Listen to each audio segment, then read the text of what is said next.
Hey everybody. In this video, I am going to just go through a few more of the questions that are on the review assignment. Hopefully you've been working on them and getting used to the types and feels of these problems. I've chosen a few examples that do the different shapes that we've seen in this chapter, some forward, some backward, like I did for the previous video. So hopefully this is helpful. And let's just go ahead and dive in. First question I have is number 4. We're going to take a look at a cylinder. So I'll look for my cylinder formulas.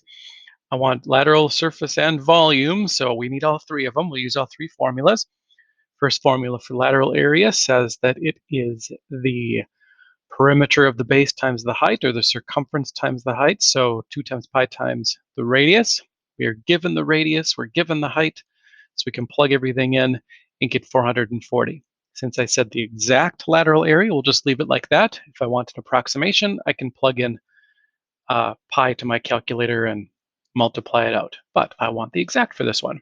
Surface area, I'll start with my lateral area, which is 440 pi, and then plus 2 times the area of the base. So the base is a circle, pi r squared, and everything was given in this case too. So 11 squared is 121 times 2 is 242.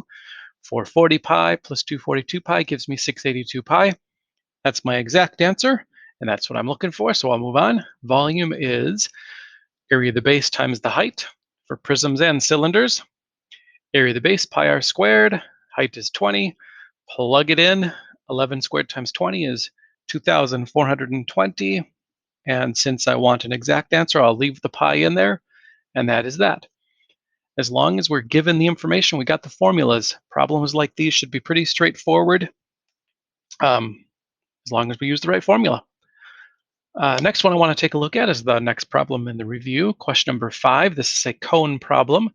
We do have a little bit more work to do here because we are given the radius of 10 and the slant height of 26. And once I get to the volume, I'm going to need the height, because the volume is area of the base times the height divided by 3. And we weren't given the height. And for most of these pyramid and cone problems, if you're given 2 of these dimensions and you need the other one, you're always going to go with Pythagorean theorem. 10 squared plus height squared equals 26 squared. And so when I plug those things in my calculator and do a little bit of algebra, we end up with h squared equals 576. Square root of 576 is 24.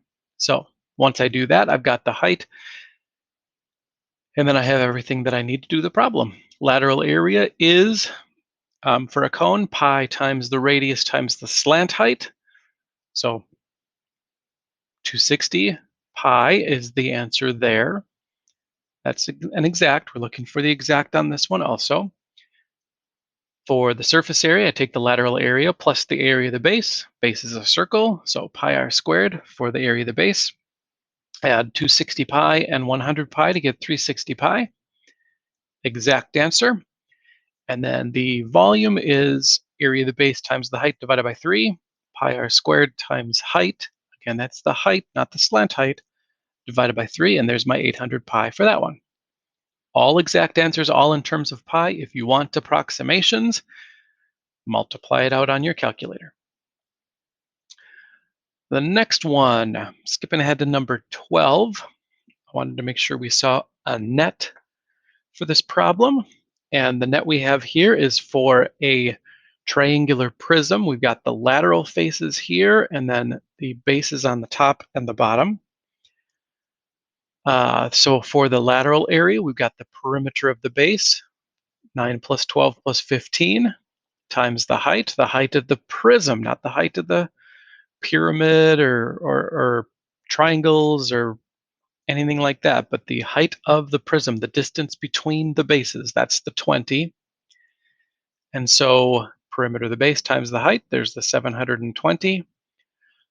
For the total surface area, take the lateral area plus 2 times the area of the base. Since I have a triangle, I'll say that 12 and 9 are my base and height. So 9 times 12 divided by 2, that gives me the area of the triangle. That's just one of them, but the formula says plug it in twice. So That takes care of it for us. And then plug everything into your calculator to get 828. And then finally, volume of a cylinder or a prism, area of the base times the height.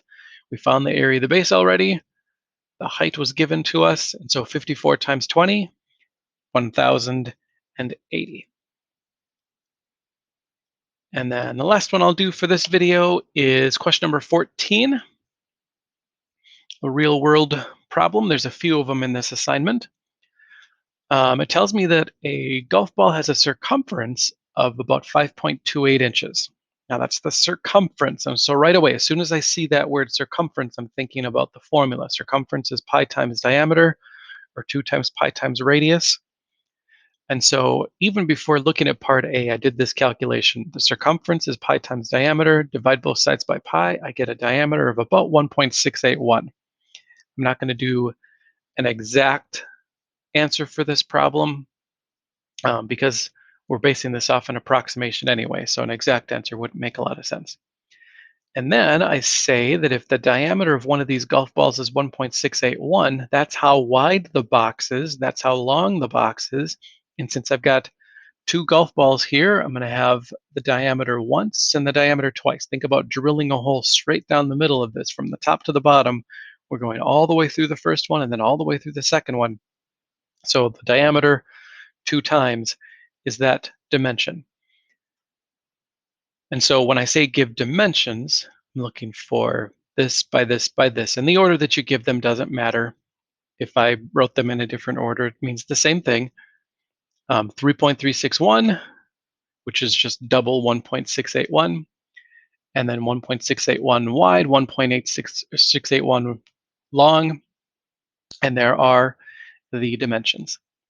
Part B says what percentage of the box do the balls occupy? And I was surprised by this answer. The way we do this is by saying that we can find the volume of the golf balls and then find the volume of the whole box, and then we'll see what fraction of that is taken up by the golf balls. So the box is easy. That's just a square prism. So area of the base, 1.681 times 1.681 times the height to give me 9.4947, length times width times height. And then the volume of the spheres, the golf balls, I know they've got dimples on them, so they're not exactly spherical, but close enough for this problem. Formula for volume of a sphere is 4/3 pi times radius cubed. We found the diameter, so just divide that in half to find the radius, and then plug that into the formula. Take whatever that number that is to the 3rd power, or multiply it by itself 3 times. Make sure you can do that on your calculator, and then multiply by 4/3 and multiply by pi. And because I've got 2 of them, I'm going to double that answer. Whatever I get for this, I'm going to multiply that by 2 and end up with about 4.971. Now that 4.971, that's the volume of the golf balls. And so I just took the 4.971 and divided by 9.495. That was the volume of the box.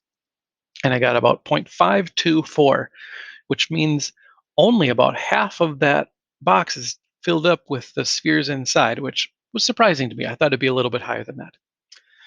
But that's how to do that problem. Hopefully we're doing okay. Hopefully you guys are making your way through this review assignment. I still haven't been given official word, but I'm pretty sure that next week's gonna, or sorry, you're probably watching this video either on Monday or Tuesday, but next week, the week that, I guess the week that you are currently in, sorry, I'm struggling with this because I'm recording this on Thursday of last week, but we'll have the test on Thursday. On Thursday, let's see, that must be the 7th. Is that right? Well, whatever Thursday is for this week, that is going to be the day of the test. And so hopefully we're getting ready for that and we're ready to go. If you have questions, certainly get in touch with me. Otherwise, I will talk to you next time. Bye-bye.